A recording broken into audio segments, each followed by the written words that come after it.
Hello everyone, biology की class में आप सभी का बहुत बहुत वेलकम है। स्टार्ट करते हैं क्लास। चैप्टर है हमारा principle of inheritance and variation, वंशागति तथा विविधता के सिद्धांत। आपका ये जो क्लास है वो आपके हैंडआउट के सोल्यूशन वीडियोस प्रोवाइड करा रहे हैं हम, जिसमें हम आपके हैंडआउट क्वेश्चंस के सारे वीडियो सोल्यूशंस आपको दे रहे हैं ताकि आप अपने एग्जामिनेशंस की तैयारी और अच्छे से कर पाओ। आज की क्लास का जो हमारा चैप्टर है उसमें हम वंशागति तथा विविधता के सिद्धांत, principal of inheritance and variations के सारे टॉपिक्स करने वाले हैं।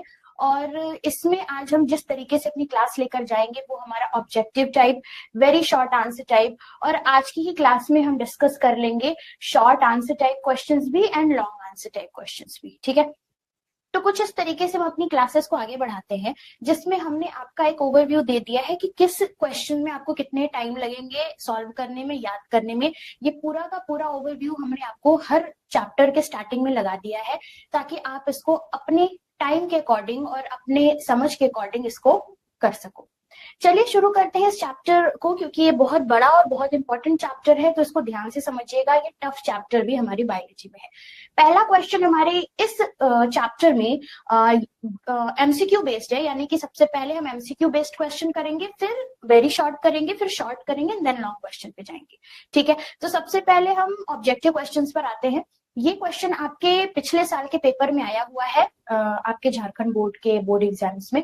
तो इसमें क्वेश्चन हमसे कह रहा है to determine the genotype of a tall plant at F2 Mendel crossed the tall plant from F2 with a dwarf plant. This is called, कह रहा है अगर हम F2 पौधे के जीनोटाइप का निर्धारण करने के लिए लंबे पौधे का बौने पौधे से संकरण कराए तो इसको हम क्या कह सकते हैं। चार ऑप्शन है हमारे पास, मोनोहाइब्रिड, डाईहाइब्रिड, टेस्ट क्रॉस या फिर सेल्फ क्रॉस। तो यहाँ पर अगर हम ध्यान देंगे तो इसको हम टेस्ट क्रॉस कहेंगे। सबसे पहले हमसे कहा गया है कि हम प्योर फॉर्म में कोई पेरेंट प्लांट ले लेते हैं, इसका जब हम क्रॉस कराएंगे तो F1 जनरेशन हमारी आती है एक हाइब्रिड प्लांट।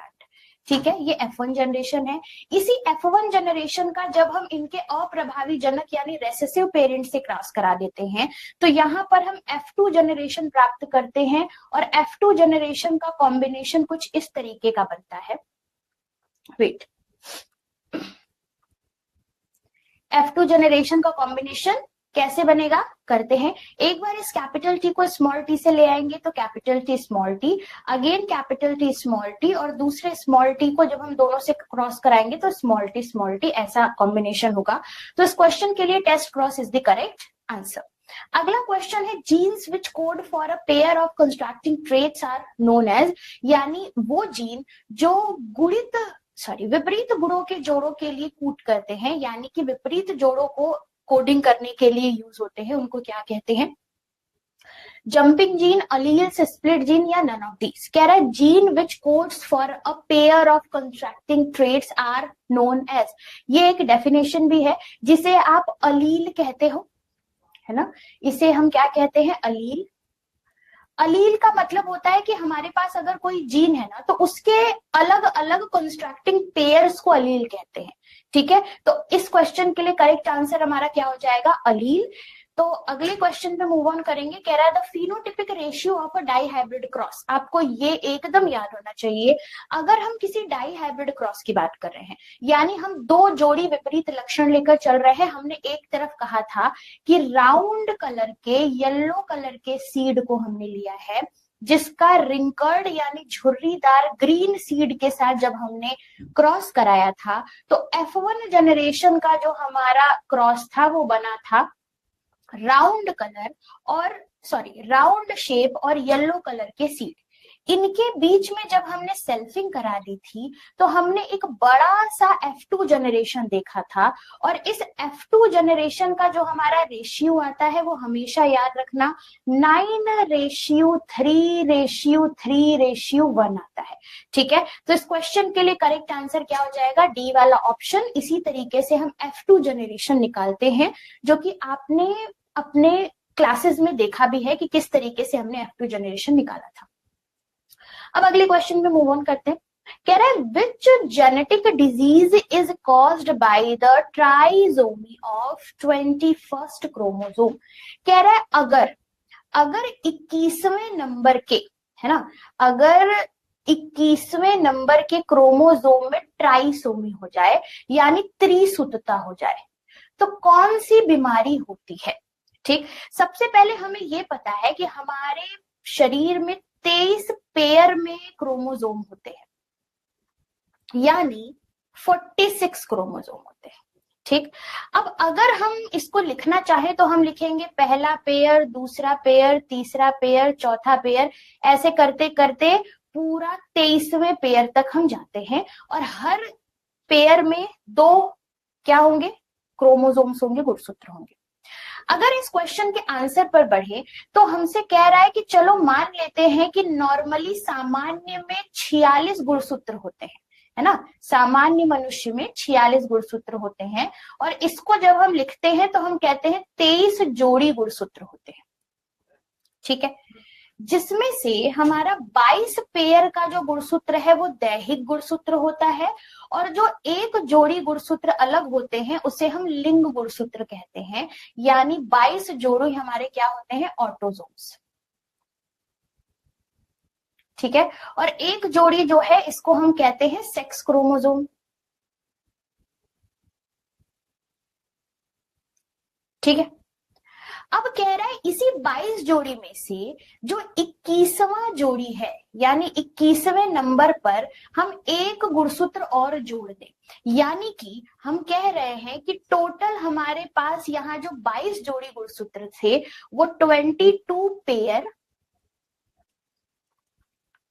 प्लस 1 हो जाए, यानी ऑटोसोम्स की संख्या कितना बता रहा है? ये कह रहा है अब ऑटोसोम की संख्या जो है वो हो चुकी है करीब करीब 22 जोड़ी प्लस 1, जिसमें हम कह सकते हैं ऑटोसोम्स टोटल हमारे पास हो जाएंगे 44 प्लस 1, यानी कि 45। सेक्स क्रोमोसोम हमारे पास 2 है, अगर इन सबको कलेक्टिवली देखेंगे तो हमारे पास टोटल नंबर ऑफ क्रोमोसोम 47 हो जाएंगे, और अगर गुणसूत्र एक ज्यादा हो गया, क्रोमोसोम एक ज्यादा हो गया, तो ये बीमारी एक दे जाता है जिसे डाउन सिंड्रोम कहते हैं। ठीक है, अगले क्वेश्चन पे चलते हैं। कह रहा the ratio of mono hybrid cross is, एक संकर संकरण का अनुपात क्या हो सकता है? अब देखो, मोनो हाइब्रिड क्रॉस में हम हमेशा एक प्योर डोमिनेंट और एक प्योर रेसेसिव पेरेंट लेकर क्रॉस कराते हैं, और F1 जनरेशन में सारे ही हमें कैसे मिलते हैं? हाइब्रिड तरीके के tall plant, capital T small T. F2 generation निकालने के लिए हम इनके बीच में सेल्फिंग करा देते हैं। जब हम इनके बीच में सेल्फिंग कराते हैं तो यहां से हमें मिलता है result capital T capital T, capital T small T, capital T small T और स्मॉल टी स्मॉल टी। हमें पता है कि कैपिटल टी टॉल कैरेक्टरिस्टिक्स दिखा रहे हैं, स्मॉल टी डॉफ कैरेक्टरिस्टिक्स दिखा रहे हैं, और हमें पता है ये वाला जो कैरेक्टर है ये डोमिनेंट है और इधर वाला कैरेक्टर रेसेसिव है। यहां ध्यान दो तो तीनों में हमें एक डोमिनेंट कैरेक्टर दिख रहा है, यानी टॉल प्लांट तीनों ही होंगे, और यहाँ पर रेसेसिव कैरेक्टर है तो ये एक डॉफ प्लांट होगा, यानी बौना पौधा होगा। और अगर हम इसका फिनोटिपिक रेशियो लिखेंगे तो वो हमारा होगा 3:1। ठीक है, तो रेशियो ऑफ मोनोहाइब्रिड क्रॉस क्या होगा? 3:1। ये याद रखना, ये रेशियो हमने किसके लिए निकाली है? ये रेशियो हमने निकाला है फिनोटिपिक अनुपात। ठीक, ये कैसा अनुपात है? फिनोटिपिक अनुपात है। ठीक, लेकिन अगर जीनोटिपिक पूछता तो 1:2:1 लिखते हैं ना। तो यहां पर जो हमने अनुपात लिखा है, यहां पर जो हमने अनुपात लिखा है वो एक फिनोटिपिक अनुपात है, जिसमें 3 लंबे पौधे हैं और एक बौना पौधा है। ओके, अगला क्वेश्चन कह रहा the inheritance of flower colour in mirabilis जलापा is the example of, यानी कि एक फ्लावर है, फ्लावरिंग प्लांट है जिसका नाम है मिराबिलिस जलापा। इसमें फूल का रंग हमें गुलाबी दिखता है, इसका उदाहरण क्या होगा? 4 ऑप्शन है। कह रहा है इनकम्प्लीट डोमिनेंस, अपूर्ण प्रभाविता, कोडोमिनेंस सह प्रभाविता, लिंकेज सहलग्नता, कंप्लीट डोमिनेंस पूर्ण प्रभाविता। अगर आप सभी को याद है तो हमने एक कंडीशन पढ़ी थी अपूर्ण प्रभाविता की, जिसमें हमने एक प्लांट लिया था मिराबलिस जलापा और इनके बीच में क्रॉस कराया था, जिसमें लाल रंग के फूल वाले प्लांट का सफेद रंग के फूल वाले प्लांट से क्रॉस कराया गया। जब क्रॉस कराया गया तो अगली जनरेशन में हमें लाल रंग के फूल मिलने चाहिए थे, लेकिन हमें लाल रंग के फूल नहीं मिले बल्कि गुलाबी रंग के फूल मिल गए। ठीक है, तो इस तरीके का कॉम्बिनेशन हम इनकम्प्लीट डोमिनेंस के रूप में देखते हैं और ये हमें मिराबलिस जलापा में देखने को मिलता है। ठीक है, अगला क्वेश्चन कह रहे हनी बी का सेक्स डिटर्मिनेशन एंड डेवलपमेंट किसके थ्रू होता है? तो ये हमेशा याद रखना, एक मधुमक्खी में जो लिंग निर्धारण होता है, पहले 4 ऑप्शन में पढ़ देती हूँ। कह रहा है पार्थेनोजेनेसिस, गैमेटोजेनेसिस, स्पर्मेटोजेनेसिस या ooजेनेसिस। ये चारों प्रोसेस में से मधुमक्खी का लिंग निर्धारण किससे होता है? तो हमें पता है मधुमक्खी में लिंग निर्धारण सेक्सुअल कांटेक्ट के थ्रू नहीं होता बल्कि पार्थेनोजेनेसिस के थ्रू होता है, जिसे हम बोलते हैं अनिषेक जनन। ठीक है, ओके।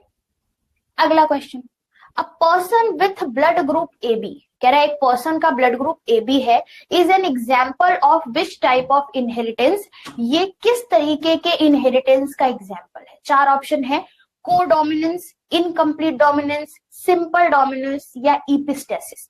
रक्त समूह ए बी वाला व्यक्ति किस प्रकार का वंशानुक्रम दोहराता है? आपको पता है ये कोडोमिनेंस है।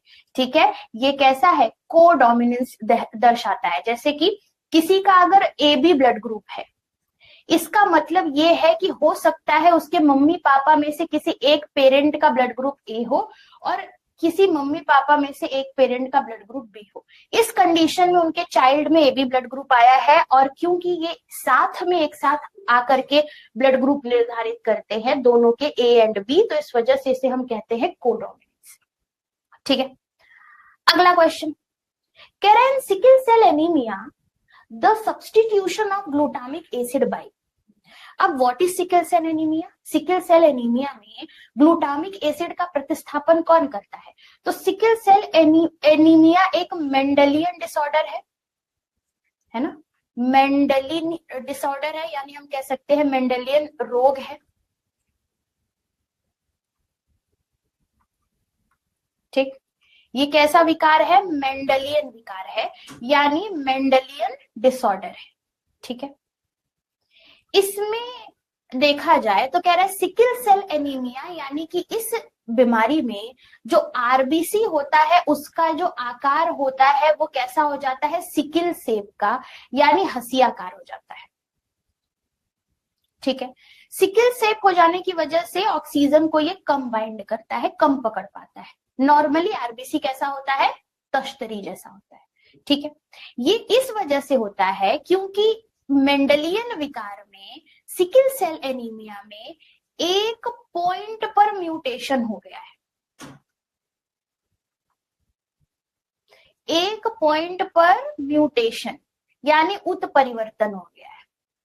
ठीक है, जैसे कि ग्लूटामिक एसिड की कोडिंग की जगह पर अलग कोडिंग हो गई, जिसकी वजह से ग्लूटामिक एसिड 6ठे नंबर पर 6th पोजीशन पर बनना था, लेकिन ग्लूटामिक एसिड की जगह बन गया वेलिन।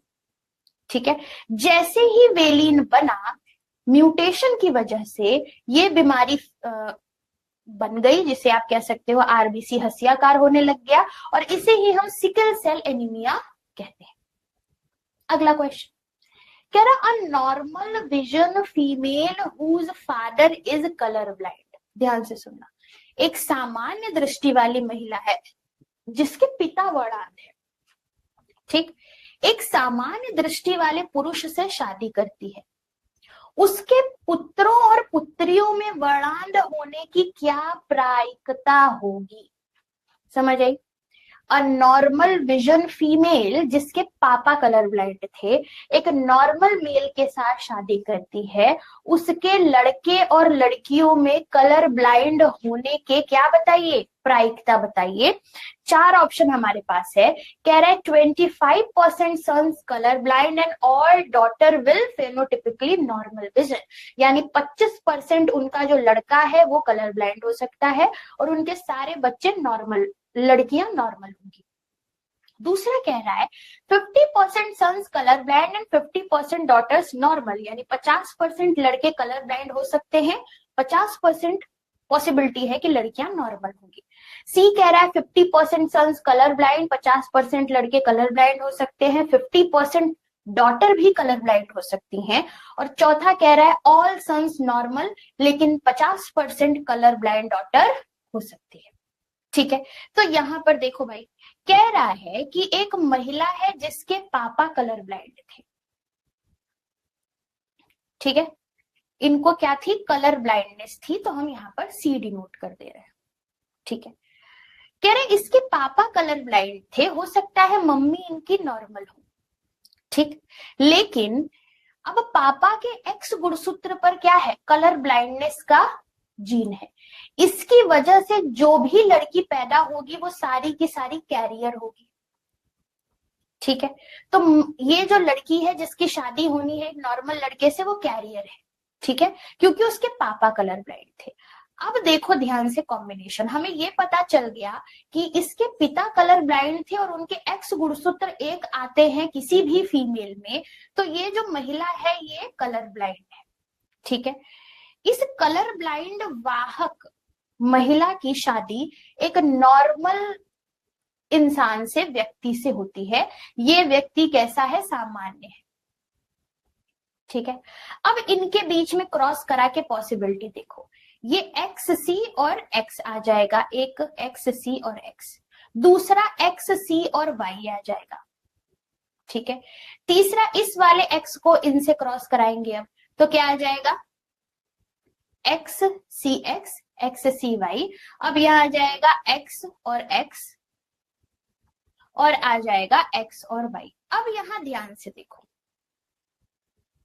यहां पर 50%, दो में से है ना, दो में से एक लड़का जो इनका है कलर ब्लाइंड है, यानी हम कह सकते हैं 50% सन जो इनका होगा वो रोगी होगा, एक तो सामान्य है।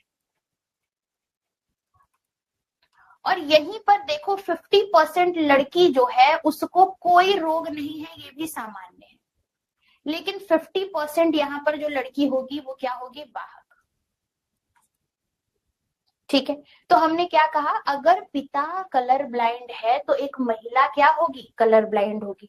ठीक है, जिसमें से एक उनका जो रोग होगा वो कहाँ जाएंगे, दूसरे वाले में जाएंगे, एक्स सी एक्स बनाएगा। ठीक है, तो ये वाहक होंगे। फिर एक्स सी वाई बनाएगा, तो ये क्या होंगे, रोगी होंगे। फिर दूसरा सामान्य वाला जो एक्स है वो एक्स जाएगा, मिलेगा दूसरे वाले से एक्स एक्स, और फिर एक्स और वाई हो जाएंगे। यानी हम यहाँ कह सकते हैं कि अगर इसका हम पूरा कॉम्बिनेशन देखें तो इसको इस तरीके से भी लिख सकते हैं कि अगर 100% सन मान रहे हैं तब तो 50% होगा, लेकिन यहाँ हम थोड़ा सा चेंज करेंगे। आप यहाँ अगर ध्यान से देखोगे ना तो एक पूरा का पूरा जो प्रोसेस देखेंगे, जैसे कि किसी भी महिला में, यहाँ पे मैं पहले क्लियरली लिख देती हूँ कि कौन बीमार है और कौन सामान्य है।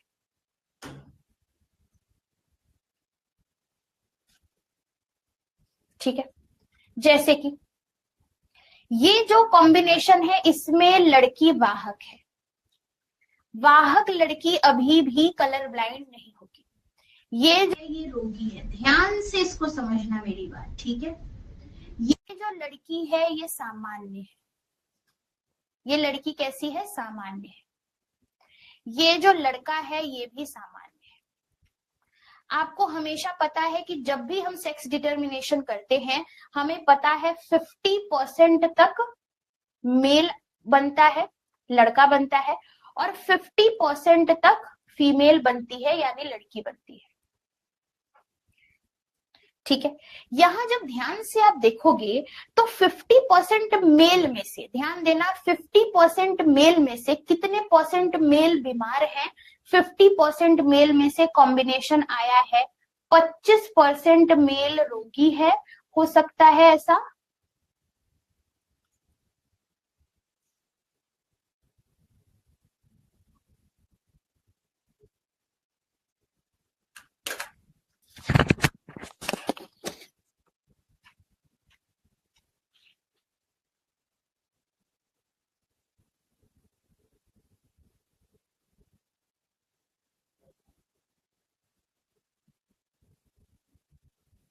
Okay, done.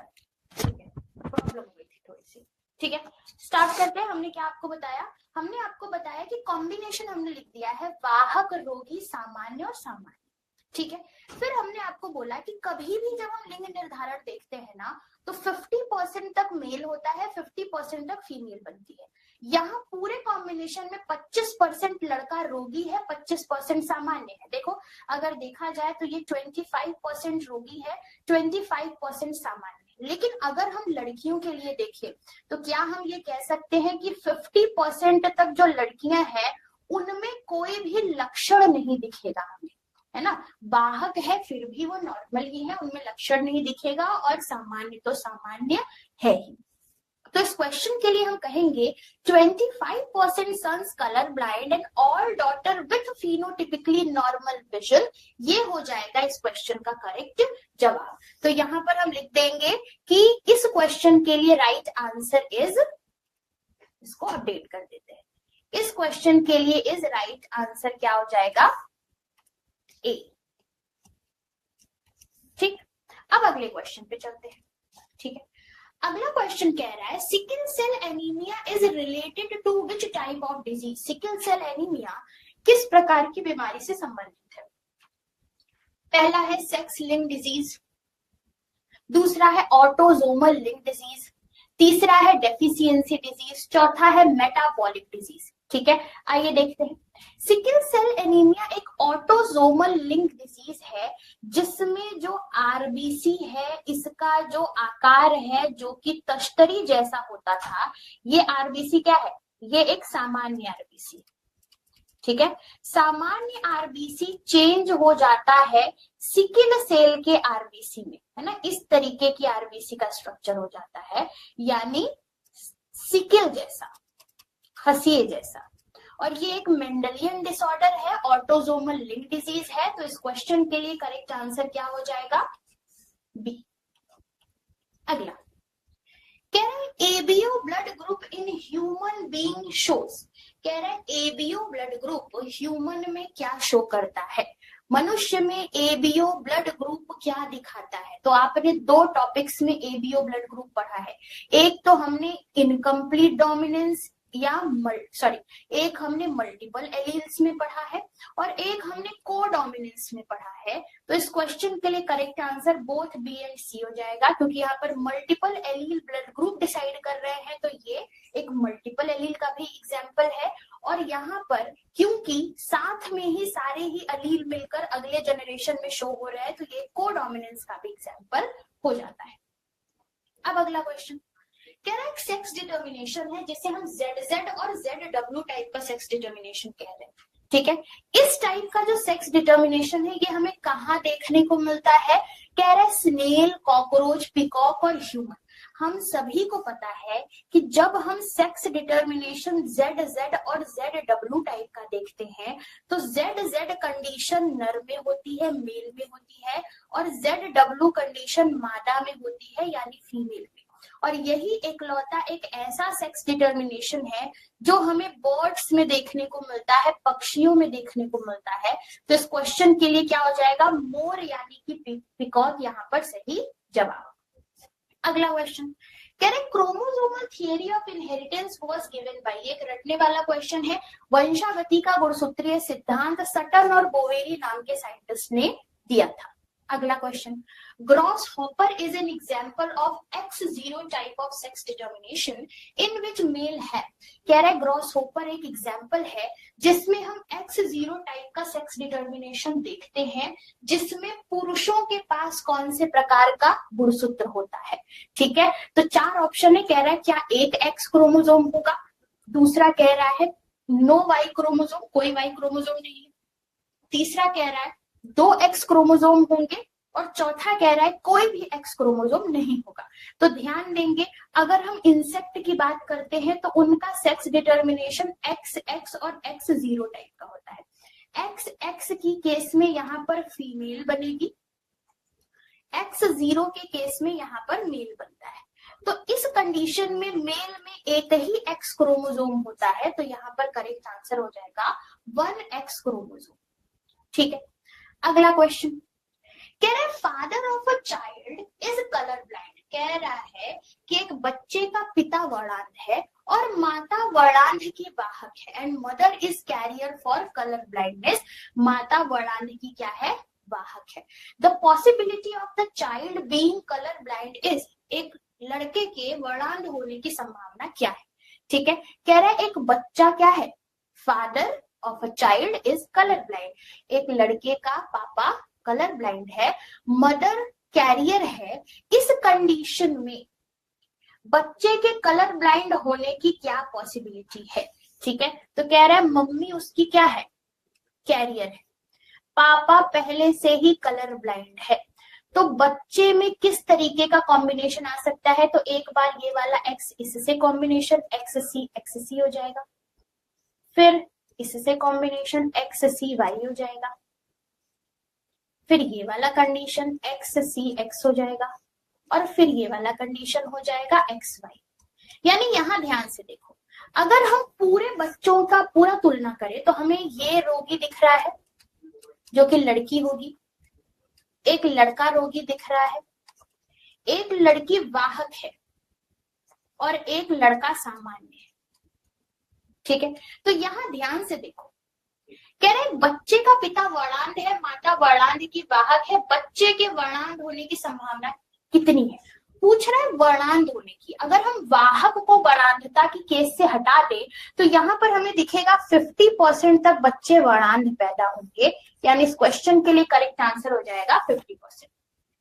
अगला क्वेश्चन कह रहे हैं तो phenotypic and genotypic ratio is same. Phenotypic और जीनोटिपिक अनुपात एक जैसा है, ये किसमें होता है, मोनोहाइब्रिड क्रॉस एकल संकर संकरण, डाइहाइब्रिड क्रॉस द्विसंकर संकरण, इनकम्प्लीट डोमिनेंस अपूर्ण प्रभाविता, टेस्ट क्रॉस परीक्षण क्रॉस। अब ध्यान से देखो, एक तरीके का कंडीशन है जिसमें मीराबलिस जलापा के रेड कलर के फ्लावर के साथ हमने व्हाइट कलर के फ्लावर का कॉम्बिनेशन क्रॉस कराया, हमें यहाँ पर F1 जनरेशन में जो फ्लावर मिला वो पिंक कलर का मिल गया, है ना। हमने रेड और व्हाइट लिया था, लेकिन क्रॉस कराने पर हमें पिंक कलर का फ्लावर मिल गया, गुलाबी रंग का। हमने दोबारा से इसका सेल्फ क्रॉस कराया, इसी के साथ दोबारा सेल्फ क्रॉस जब हमने कराया तो F2 जनरेशन में हमारा कॉम्बिनेशन कुछ इस तरीके का रहा। ठीक है, यहां देखने पर पता चला कि एक फ्लावर रेड कलर का है, दो हमारे पिंक कलर के हैं और एक हमारा व्हाइट कलर का है।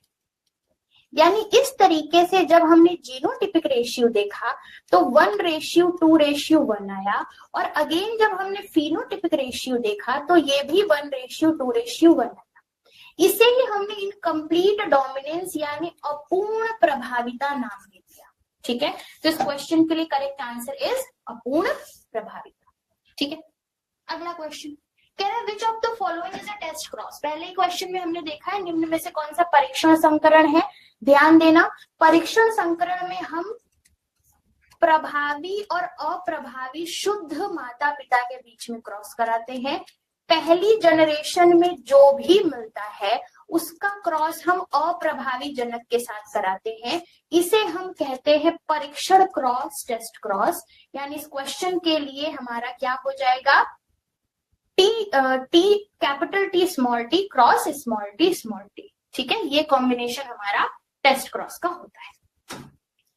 इनकम्प्लीट डोमिनेंस किसमें देखने को मिला है हमें, P plant, Snapdragon, dragon fly या ह्यूमन प्लांट।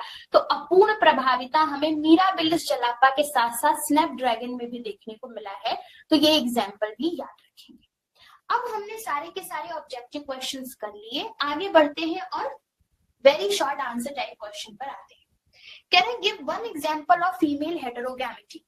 कह रहा है मादा विषम युग्मता का उदाहरण दीजिए। हमने आपको पहले ही एक्सप्लेन कर दिया है कि जब हम बर्ड्स का केस लेते हैं, जब हम पक्षियों का केस लेते हैं, तो यहाँ पर विषम युग्मता होती है, यानी capital T capital capital Z capital Z capital Z capital W.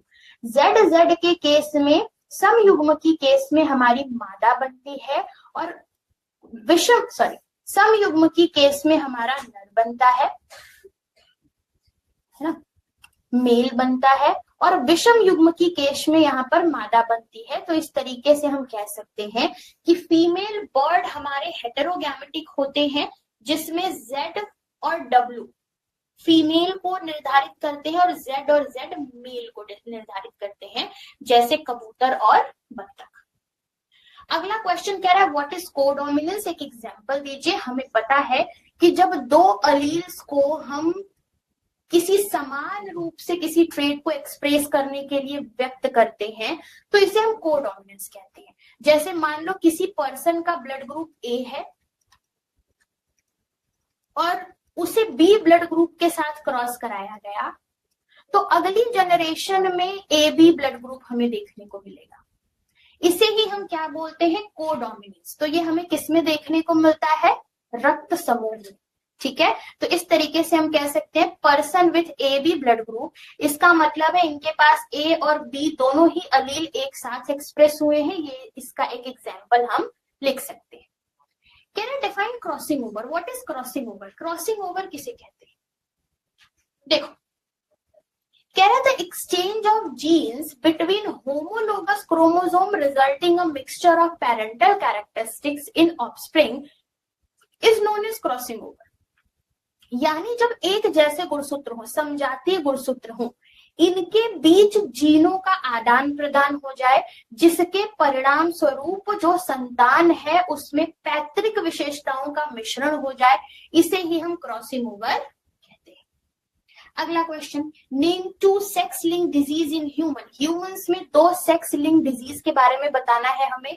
ऐसे डिजीज जो लिंग संलग्न होते हैं, उसमें एक है हीमोफीलिया और दूसरा है कलर ब्लाइंडनेस, जिसे आप कहते हो वर्णांधता। ठीक है, दो ऐसी बीमारियां हैं जो कैसी बीमारी है, सेक्स लिंक्ड डिजीज है। Define test cross with diagram. Test cross क्या होता है, इसका डायग्राम लिखिए। कह रहे हैं जब हम क्रॉस कराते हैं किसी ऑर्गेनिज्म के बीच में, और इन दोनों के बीच में जब हम क्रॉस कराते हैं, तो इनका जो भी रिजल्ट मिलता है उसको अगर हम अप्रभावी जनक के साथ संकरण करा दें, तो इस कंडीशन को हम कहते हैं परीक्षार्थ संकरण।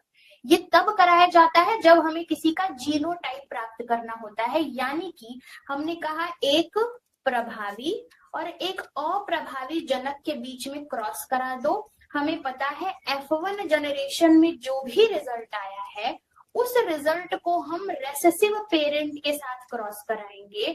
ये जो रिजल्ट हमें मिलेगा, इसे ही हम कहते हैं टेस्ट क्रॉस। ठीक है, तो इस तरीके से टेस्ट क्रॉस भी डिफाइन कर सकते हैं। अगला कह रहा है a hemophilic man marries a normal homozygous women, what is the probability in percentage that their daughter will be hemophilic. कह रहा है एक हीमोफिलिक आदमी है, ठीक है, जिसकी शादी एक नॉर्मल होमोजाइगस वुमन से हो रही है। हमें बताओ उनकी लड़की में हीमोफिलिक होने के परसेंटेज चांसेस कितने हैं। तो हमने कहा भाई लड़का जो है, मतलब पिता जो है वो हीमोफिलिक है, तो हमने यहाँ पर कह दिया एक्स और हीमोफिलिक का एलील और वाई, ये है पिता जो बीमार है। लड़की जो माता है उसकी वो बिल्कुल नॉर्मल है। इस कंडीशन में कह रहा है इनकी जो लड़कियां पैदा होंगी उसमें चांसेस क्या होंगे, आइए देखते हैं। हमने कहा कि पिता हीमोफिलिक है, माता सामान्य है। इस कंडीशन में क्रॉस कराएंगे तो X H X X H X X Y X Y, यानी यहां पर हमें 50% जो डॉटर्स हैं वो कैसे मिली है, कैरियर वाहक मिली है और लड़के सारे नॉर्मल मिले हैं। तो हमने क्या कहा, हमने कहा देखो एक लड़की और दूसरी लड़की दोनों ही कैरियर है, वाहक हैं, लेकिन दोनों ही लड़के नॉर्मल यानी सामान्य होंगे। अब यहाँ रिजल्ट हमने लिख दिया है कि जितनी भी लड़कियां यहाँ पर पैदा हुई होंगी वो सारी की सारी कैरियर होंगी, लेकिन हीमोफिलिक नहीं होंगी, नेक्स्ट जनरेशन में बीमारी पहुंचा सकती हैं।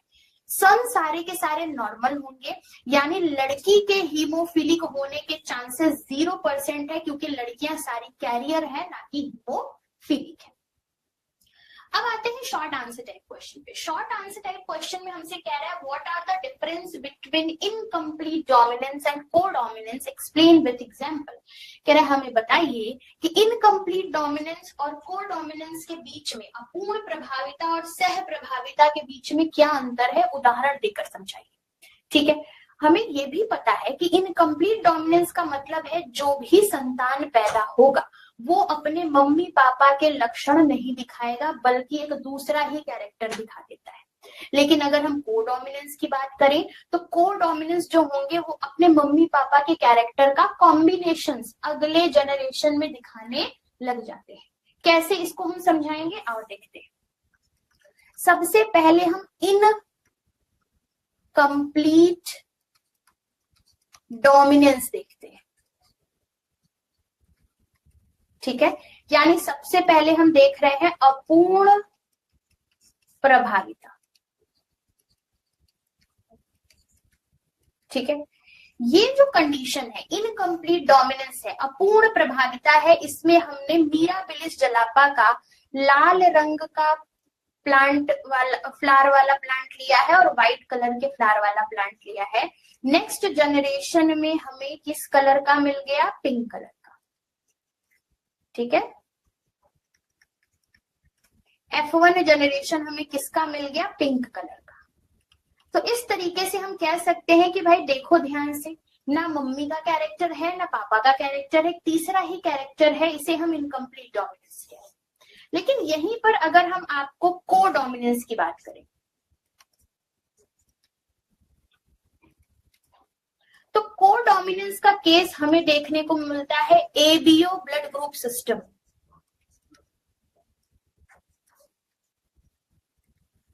ठीक है, इस तरीके का जो इस तरीके का जो प्रोसेस है, इसमें हमने कहा अगर माता का ब्लड ग्रुप ए है और पिता का ब्लड ग्रुप बी है तो इस कंडीशन में डोमिनेंट या फिर रेसेसिव कुछ नहीं होता।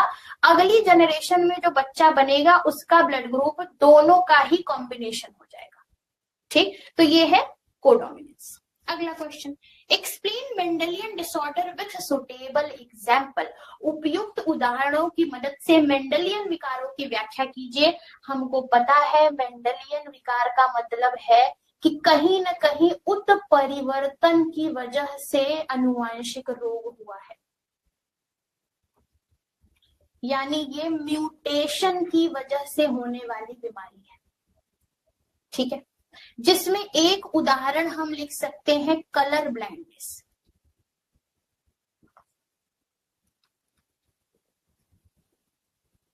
ठीक है, दूसरा जो एग्जाम्पल लिख सकते हैं वो लिख सकते हैं सिकल सेल एनीमिया। तीसरा एग्जाम्पल लिख सकते हैं हीमोफीलिया। ठीक है, तीसरा एग्जाम्पल क्या लिख सकते हैं, हीमोफीलिया। ठीक है, चौथा एग्जाम्पल लिख सकते हैं थैलेसीमिया। ये सारे क्या हैं, मेंडेलियन डिसऑर्डर है जिनके बारे में हम लिखेंगे इस क्वेश्चन। ठीक है, अगला क्वेश्चन कह रहा है define linkage, mention its two significance. Linkage क्या है, सहलग्नता क्या है, इसके दो महत्व बताइए। तो लिंकेज का मतलब है कि जीन की ऐसी टेंडेंसी जो एक दूसरे के बिल्कुल पास पास में है तो ये अपने कॉम्बिनेशंस को चेंज कर लेते हैं। ठीक है, ये सबसे पहले हमें बेटसन और पनेट ने 1906 में बताया था। और दो सिग्निफिकेंस लिंकेज के होते हैं कि ये कैरी करता है इनहेरिटेंस को पेरेंट से ऑफस्प्रिंग तक, ऑल्सो ये मेंटेन करता है हेरिडिटी को और स्पीसीज जनरेशन को जनरेशन टू जनरेशन। यानी लिंकेज एक गुणसूत्र पर बिना किसी परिवर्तन या अलगाव के पीढ़ियों के माध्यम से वंशानुक्रम के दौरान जीन की एक साथ रहने की प्रकृति है। यानी अगर मैंने कहा कि मान लो किसी गुणसूत्र पर जो जीन है वो बिल्कुल पास पास में, बिल्कुल पास पास में, तो ऐसा नहीं है कि ये एक दूसरे को एक्सचेंज कर लेंगे, ये नेक्स्ट जनरेशन में बिल्कुल साथ साथ चले जाएंगे। समझ आई बात?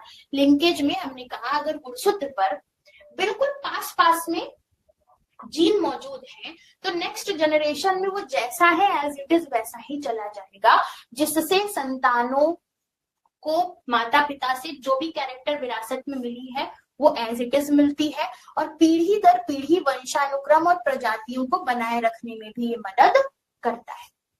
अब आते हैं लॉन्ग आंसर टाइप क्वेश्चन पे। And guys, long answer type question में पहला क्वेश्चन हमारा है design a dihybrid cross by making round and yellow and wrinkled and green seed of garden pea as parental generation on the basis of the result obtained after F2 generation. Explain the law of independent assortment. कह रहे उद्यान मटर लेना है, उनके गोले और पीले बीज झुर्रीदार और हरे बीज के बीच में क्रॉस कराना है, द्विसंकर संकरण कराना है, F2 पीढ़ी के परिणाम लिखने हैं और स्वतंत्र अपव्यूहन नियम की व्याख्या करनी है। सबसे पहली बात, ये जो नियम है जिसे स्वतंत्र अपव्यूहन कह रहे हैं, ये मेंडल का तीसरा नियम है ना। मेंडल ने लॉ ऑफ इनहेरिटेंस दिया था, जिसमें मेंडल का जो थर्ड लॉ है वो है लॉ ऑफ इंडिपेंडेंट असॉर्टमेंट। अब सुन लो इन्होंने कहा क्या था। मेंडल ने कहा था कि अगर बहुत सारे लक्षण एक साथ बनने की कोशिश करते हैं तो ऐसा नहीं है कि एक कैरेक्टर दूसरे कैरेक्टर को खराब कर दे, ऐसा नहीं होता। सब स्वतंत्र तरीके से ही अपने आप को बनाने का काम करते हैं, और इसी चीज के लिए मेंडल ने क्रॉस कराया था, और ये क्रॉस कराया जिसे आप डाई हाइब्रिड क्रॉस कहते हो। ठीक है, तो मेंडल ने क्या कराया? Dihybrid cross. Dihybrid cross के लिए मेंडल ने दो ट्रेट लिए थे। एक ट्रेट में मेंडल ने लिया था सीड का कलर, बीज का कलर, और दूसरा ट्रेट जो मेंडल ने लिया था वो लिया था सीड का शेप। ठीक है, मेंडल ने कलर में जो सीड कलर चूज किया था वो था येलो, जिसे कैपिटल वाई से डिनोट किया गया था, और दूसरा था ग्रीन, जिसे स्मॉल वाई से डिनोट किया गया था। शेप इन्होंने लिया था राउंड यानी गोल, जिसे कैपिटल आर कहा था, और दूसरा लिया था रिंकल्ड को स्मॉल आर कहा था। इनके कॉम्बिनेशन को लिया था, यानी कि yellow colour round seed, capital R capital Y, green colour wrinkled seed, small R Y. ये दोनों के बीच में जब क्रॉस कराया तो F1 जनरेशन में इनको मिला capital R capital Y small Y, और इसी का जब क्रॉस कराएंगे सेम इसी के साथ तो अगला जनरेशन हमारा F2 जनरेशन होगा। ठीक है, और इसी के साथ ये सारे क्रॉस के साथ ही मेंडल ने कौन सा नियम दिया है? लॉ ऑफ इंडिपेंडेंट असॉर्टमेंट, स्वतंत्र अपव्यूहन का नियम। अब ध्यान से देखो एक तरफ लिया गया है राउंड और येलो कलर का सीड, दूसरी तरफ रिंकल्ड ग्रीन कलर का सीड, इन दोनों के बीच में क्रॉस कराया। F1 जनरेशन में capital R capital Y small y मिली, यानी कि राउंड येलो कलर का सीड मिला। इन्हीं के बीच में अब हम सेल्फिंग करा देंगे।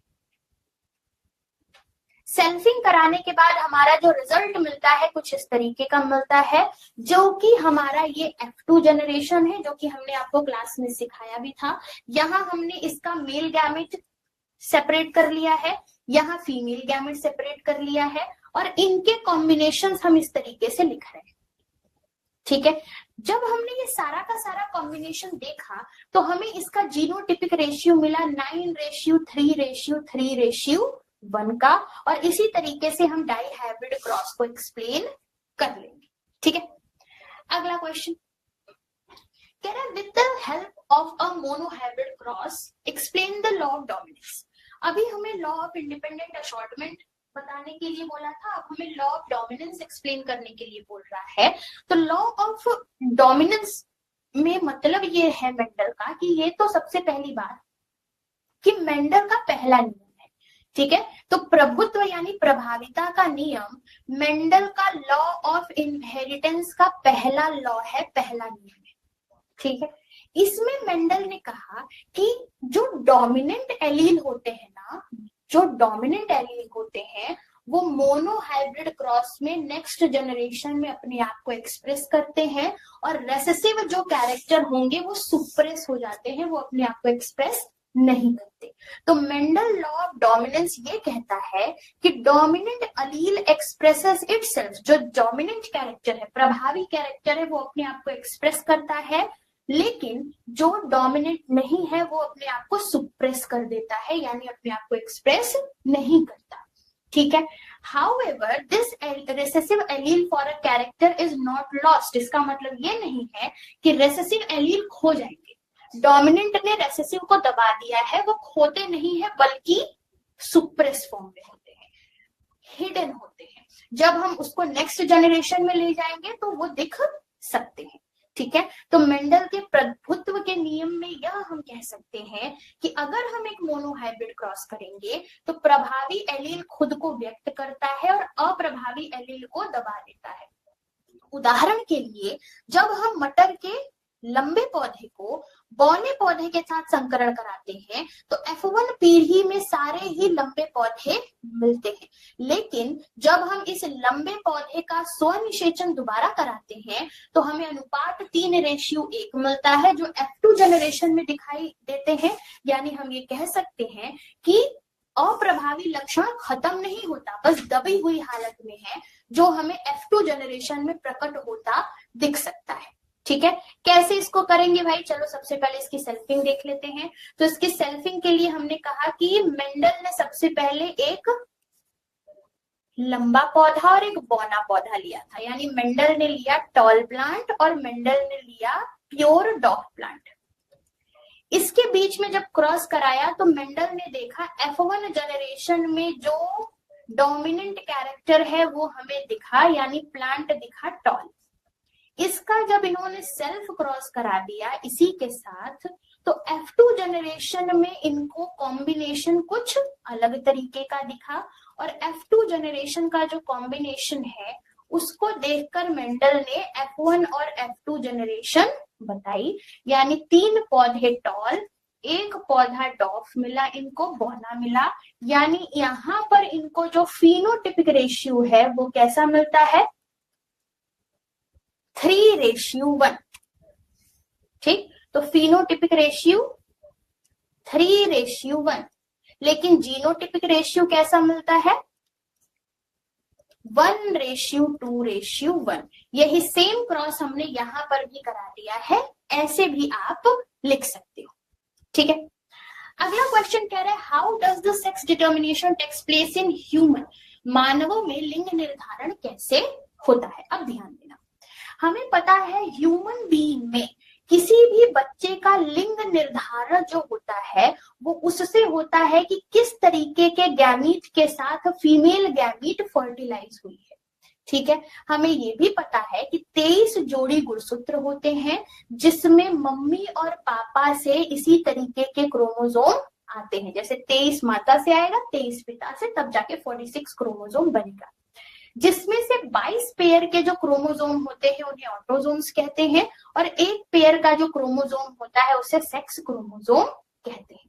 यानी हिंदी में भी सेम चीज लिखी है कि मनुष्य में बच्चे का लिंग इस बात पर निर्भर करता है कि किस प्रकार का नर युग्मक मादा युग्मक के साथ निषेचित हुआ है। माता और पिता प्रत्येक में 23 जोड़ी गुणसूत्र होते हैं। 23 जोड़ियों में से 22 जोड़ी को ऑटोसोम्स कहा जाता है, एक जोड़ी को सेक्स क्रोमोसोम कहते हैं, जो कि एक्स, वाई और एक्स एक्स है। निषेचन के समय शुक्राणु युग्मनज बनाने के लिए अंड कोशिका को निषेचित करता है। यदि एक्स गुणसूत्र वाला शुक्राणु एक्स के साथ मिल जाए तो क्या पैदा होगा? लड़की। लेकिन जब वाई गुणसूत्र का शुक्राणु एक्स के साथ मिले तो क्या पैदा होगा? लड़का। कैसे लिखेंगे इसको, आइए देखते हैं। सबसे पहले हमें पता है जब भी हम एक मेल बॉडी की बात करेंगे, ठीक है, तो मेल बॉडी की बात करेंगे तो उसमें गुणसूत्र की टोटल संख्या जो होती है वो 22 हमारे क्या होंगे? दैहिक क्रोमोसोम यानी ऑटोसोम, है ना। ये क्या होंगे? दैहिक क्रोमोसोम यानी कि ऑटोसोम, प्लस 1 जोड़ी क्या होंगे? सेक्स क्रोमोसोम होंगे। याद रखना सभी लोग, ठीक है, लिखवा भी दिया है।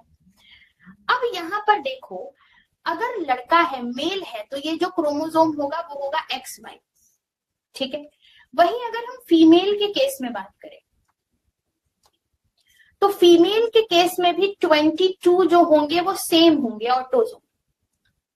लेकिन यहाँ पर जो एक पेयर का क्रोमोसोम होगा वो सेक्स क्रोमोसोम होगा, जो कि होगा एक्स और एक्स, ठीक है। चलिए इनके बीच में क्रॉस कराते हैं। हमने कहा मान लो एक फीमेल है एक्स एक्स और एक मेल है एक्स वाई, तो इनके बीच में जब हम क्रॉस कराते हैं तो कॉम्बिनेशन हमें कुछ इस तरीके का मिलता है, ठीक है। यानी यहाँ पर जो हमें प्रोबेबिलिटी देखने को मिलती है, जैसे हमने कहा ये एक माता है, ये एक पिता है, इन दोनों के बीच में लिंग निर्धारण कराया गया तो हमें 50% चांस है कि लड़का बनता हुआ दिखेगा और 50% चांस है कि लड़की बनते हुए दिखेगी, ठीक है। तो इस तरीके से हम सेक्स डिटर्मिनेशन देख सकते हैं। अगला क्वेश्चन कह रहा है what do you understand by chromosomal disorder. Chromosomal disorder क्या है? Describe the cause and related abnormalities in the following genetic disorder. गुणसूत्रीय विकार से हम क्या समझते हैं? निम्नलिखित अनुवांशिक विकार के कारण और असामान्यताएं बताइए। Down syndrome, Klinefelter syndrome, Turner syndrome, इनके बारे में हमें बताना है। अब ध्यान देना, सबसे पहले हम बात करते हैं डाउन सिंड्रोम की, है ना। डाउन सिंड्रोम का कारण क्या है ना। सबसे पहला क्या है? सबसे पहला है डाउन सिंड्रोम। तो डाउन सिंड्रोम का कारण ये है कि ये एक हमारा जेनेटिक डिसऑर्डर है ना। ये कैसा डिसऑर्डर है? जेनेटिक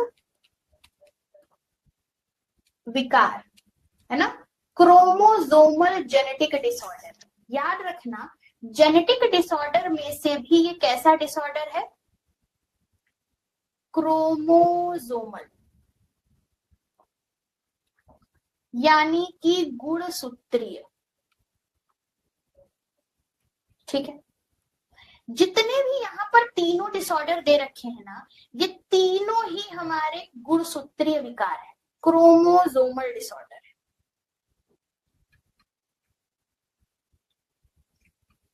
है ना। तीनों ही क्रोमोसोमल डिसऑर्डर है।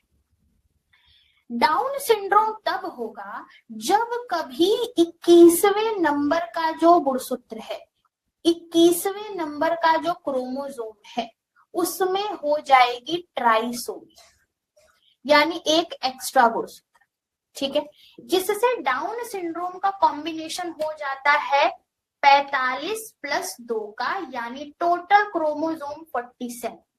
इस कंडीशन में जो बच्चा पैदा होगा, सुन लो उसको, जो बच्चा पैदा होगा उसकी हाइट कम होगी, उसका फेस मंगोल जैसा बड़ा होगा, उसका माथा चपटा होगा, आंखें गोल होंगी, पलकें मुड़ी हुई होंगी, जीभ थोड़ा सा गोल टाइप का होगा, पंजे पे क्रीज होगी, हृदय रोग होगा। ये सारी उसमें क्या दिक्कतें देखने को मिलेगी।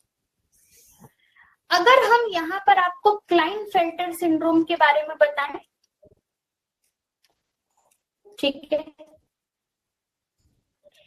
क्लाइनफेल्टर सिंड्रोम भी हमारा सुप्तिका है, लेकिन क्लाइनफेल्टर सिंड्रोम होता है लिंग गुणसूत्र के ट्राइसोमी की वजह से।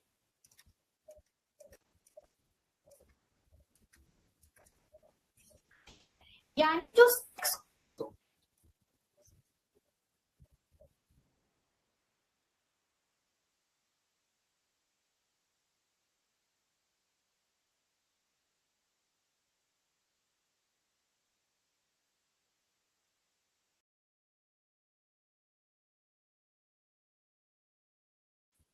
फेल्टर सिंड्रोम की बात करें तो इस कंडीशन में हमारा जो 46 वाला रेशियो है, यानी हमने आपको कहा है 22 दैहिक और एक जोड़ी हमारे कैसे हैं, लिंग गुणसूत्र हैं। इस एक जोड़ी में भी एक एक्स्ट्रा हो जाता है, यानी 46+1 वाला कंडीशन, 47 वाला कंडीशन। क्लाइनफेल्टर सिंड्रोम में, इसको सही से लिख लेते हैं, क्लाइन है,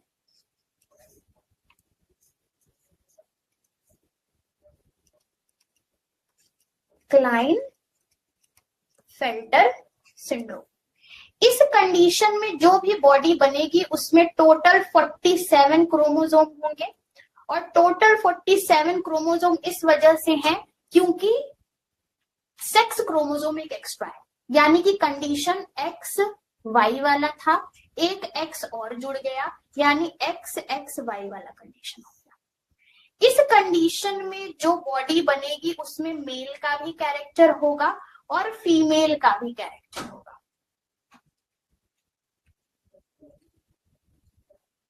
ठीक है। तीसरा जो तरीके का बीमारी है उसे हम कहते हैं टर्नर सिंड्रोम। ठीक, टर्नर सिंड्रोम याद रखना हमेशा फीमेल्स में होगा। टर्नर सिंड्रोम में जो सेक्स क्रोमोसोम होते हैं, इस सेक्स क्रोमोसोम की मोनोसोमी हो जाती है। मोनोसोमी का मतलब एक सेक्स क्रोमोसोम कम, यानी कि एक्स एक्स की जगह एक्स 0 हो जाता है, और अगर हम टोटल क्रोमोसोम की बात करें तो 45 हो जाते हैं। ठीक है, इसे हम कहते हैं Turner syndrome.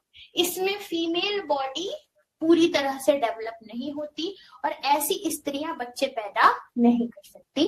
This is Turner syndrome, और यही हमारे क्वेश्चन में पूछा था। तो इस तरीके से हमने खत्म किया है अपना ये chapter, principal of inheritance and variation. इसको याद रखेंगे, मिलेंगे अगले नए चैप्टर के साथ। Thank you so much guys.